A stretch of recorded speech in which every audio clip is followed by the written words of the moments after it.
Hi there, I'm Renee Fuentes and welcome back to my channel, Thai Caliente. Today we're going to be making a Mexican dessert, a Pan Dulce, also known as Conchas. So Pan Dulce are Mexican sweetbread.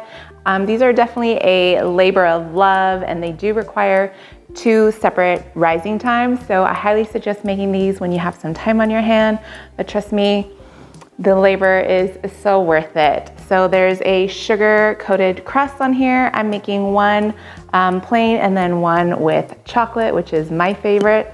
So let me show you guys how to make these conchas.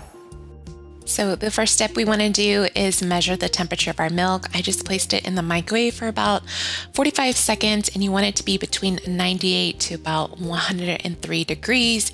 You don't want the milk too hot or too cold, otherwise the yeast is not going to activate properly. So make sure you're using a thermometer to measure it. Then we're adding 2 tablespoons of sugar and 1 tablespoon of active yeast. If you have the yeast packets, just go ahead and add 1 whole packet. Give that a stir and let it sit for about 10 minutes. You can see here that it's already starting to bubble up. So that means the yeast is active. If it does not bubble up, then you need to go ahead and start over or check the expiration on your yeast. So I am using bread flour, which I highly recommend. Spoon it and level it off. I am using 4 cups of bread flour. If you are using all-purpose flour, you might need a little bit more, but just go ahead and start with 4. Then we're adding some sugar, a little bit of salt, some cinnamon for some spices, as well as melted butter and eggs. You want to make sure your eggs are at room temperature. I actually, after this recipe, I tested it again and used 2 eggs, and I prefer the way it turned out with 2 eggs. So go ahead and do that. I'm using my stand mixer with the dough hook attachment. Go ahead and start it off slowly, and then once everything starts mixing, you can turn it a little bit higher. So after a few minutes, you can see here that it's still a little bit too liquidy. So I'm gonna add a heaping tablespoon of more flour, and then go ahead and start it off slowly and then mix it on medium speed once everything is incorporated. And you see here it's kind of pulling away from the sides of the bowl. This is what you want. So at this point you don't need to add any more flour. Just keep mixing it for about another 5 minutes and you'll see that it'll get more elastic and less sticky. So I am greasing a bowl with lots of butter and my hands.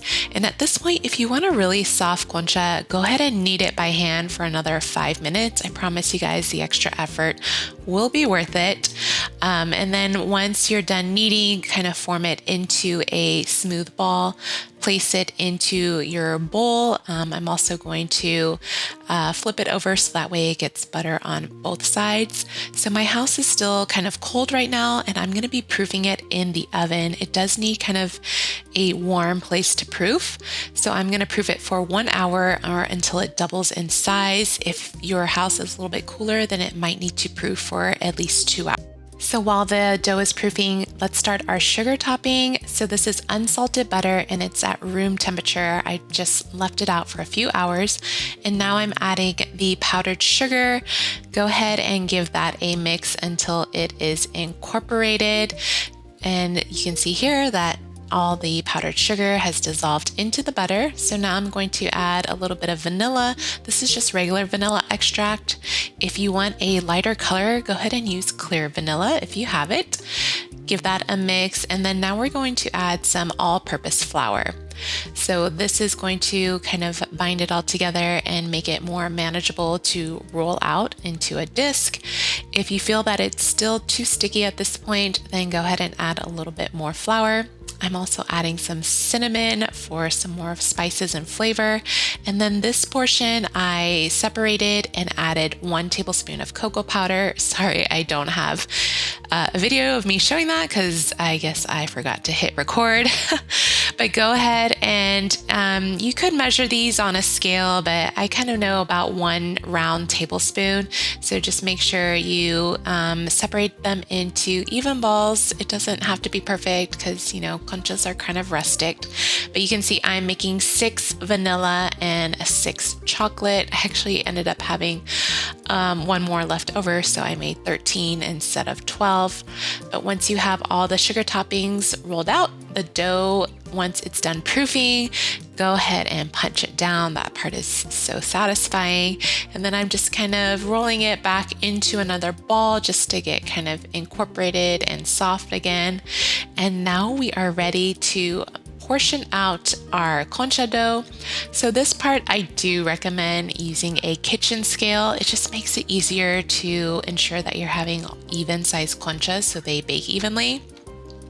So I'm doing a little over 3 ounces per 1 ball of dough. Again, it doesn't have to be exact, but you don't want it to be more than that. So that was a little over 4 ounces. So I took a little bit off, still a little bit too much.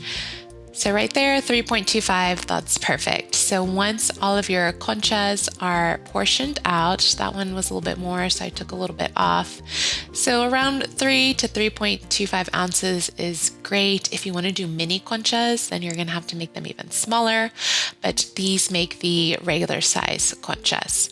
So now we're going to add the sugar topping on. So I have a piece of plastic wrap, and then I'm just using the base of a measuring cup.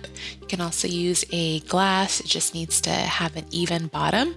And then go ahead and press it down with even pressure. You kind of have to like go in and make sure it gets nice and flat. And then the trick is to peel off. I have the saran wrap on the top and bottom. The trick is to peel off and then kind of gently peel it off the top and then place it right over the concha. You want to make sure that's covering all of the dough because this is going to rise one more time. So now I'm going to do the chocolate one, which is my kid's favorite. So go right there, go ahead and remove the plastic and then gently take it off and place it right on top of the concha. So now the fun part is adding the designs. So the traditional concha is just making it look like a shell. So that's where the name concha comes from. So I'm just kind of drawing curved vertical lines. You can also do like a swirly circle. You can make kind of like squares, like checkers, really any kind of design you want. I'm using a butter knife. You don't want to go all the way through because then it's going to separate even more once it rises and bakes, but just enough to kind of give an indentation.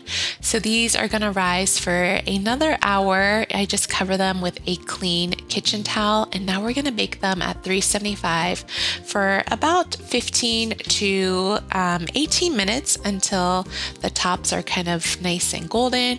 And you can see here, oh my gosh, a nice hot concha is seriously the best, you guys. I know these take a long time, but if you want to make a special treat for your family, these are it. All right, you guys, thank you so much for watching. Leave me any comments below.